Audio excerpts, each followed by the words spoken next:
ساتوی پسروینو داد شهیدانو کور داد باتورانو کور داد باتورانو کور داد باتورانو کور داد باتورانو کور ساتوی پسروینو داد شهیدانو کور داد کور داد باتورانو کور. Good evening. Today is Wednesday, June 18, 2025.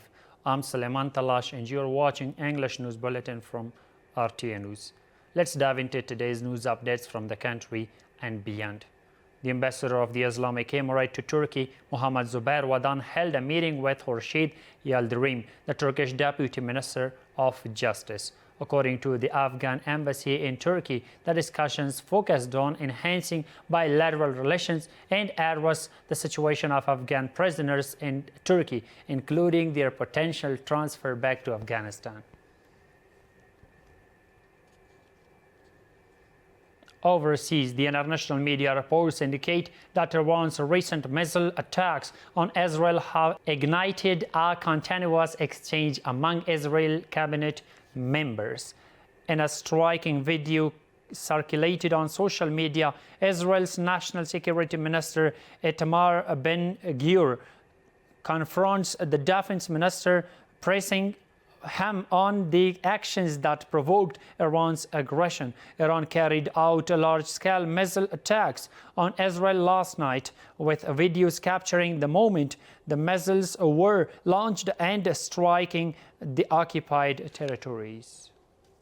The Ministry of Industry and Commerce reports that the Islamic Emirate has successfully bolstered import routes with Central Asia, assuring the public that there are no current shortages of fuel or essential goods in markets. Despite recent conflicts and the regional tensions, the ministry confirms that Afghanistan's foreign trade remains robust, with normal operations in the import and transit of goods.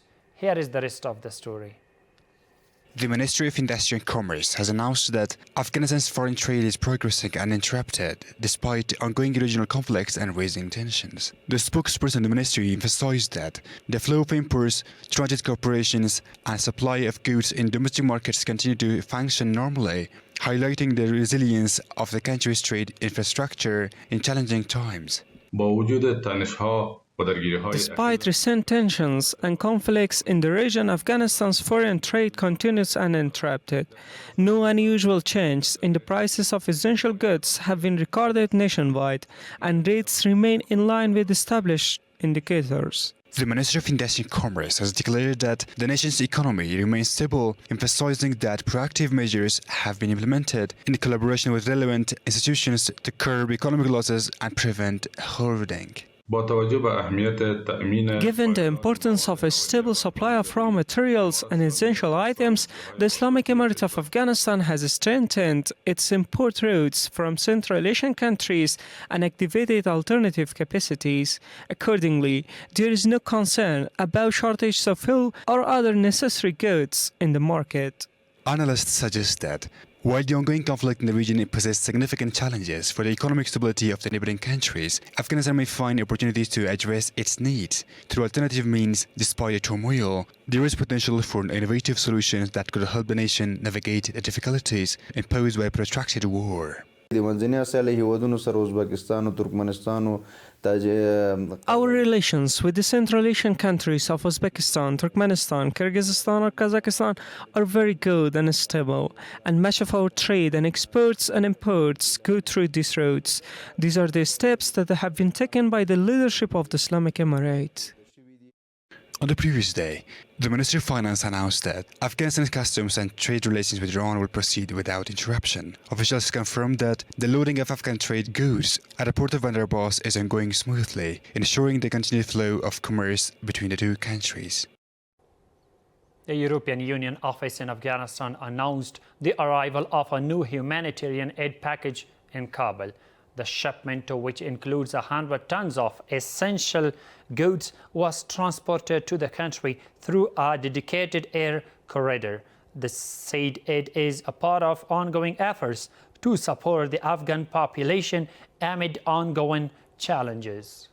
The Director General of Afghan Red Crescent Society, Sheikh Shahabuddin Dilawar, met with Ahmad Usmani, head of Qatar Red Crescent programs for Afghanistan, to discuss vital humanitarian initiatives. The meeting, as reported in a press release, centered on implementing financial commitments for clean drinking water, heart disease treatment, and wheelchair distribution for disabled individuals. Mr. Osmani assured support from the Qatar Red Crescent to enhance community welfare in Afghanistan. Officials from the Panjshir mines and Petroleum Department have announced the sale of newly extracted emeralds from the province's mines. Maulavi Muhammad Qasim Amiri, the director of the Panjshir Mines and Petroleum Department, stated that 4,700 carats of emeralds valued at $468,600 were sold to domestic traders through a bidding process. This event was held in the presence of the Mining Supervision Committee, local officials and traders. It's worth noting that thousands of carats of emeralds have been sold to domestic traders in previous bidding events. And the final one is that the Anti-Narcotics Division of the Kunduz Police has apprehended 2 individuals linked to smuggling of 33 kilograms of hashish during a series of operations in the Imam Sahib district. According to the Kunduz police chief, the suspects intended to transport the narcotics abroad via Sher Khan port. They have since been arrested and handed over to judicial authorities for further investigation. That's all for tonight. Stay with us to stay updated. Thank you so much for watching. Have a good night. ساتوی پسرو وینو داد شهیدانو کور داد باتورانو کور داد باتورانو کور داد باتورانو کور داد باتورانو کور ساتوی پسرو وینو داد شهیدانو کور داد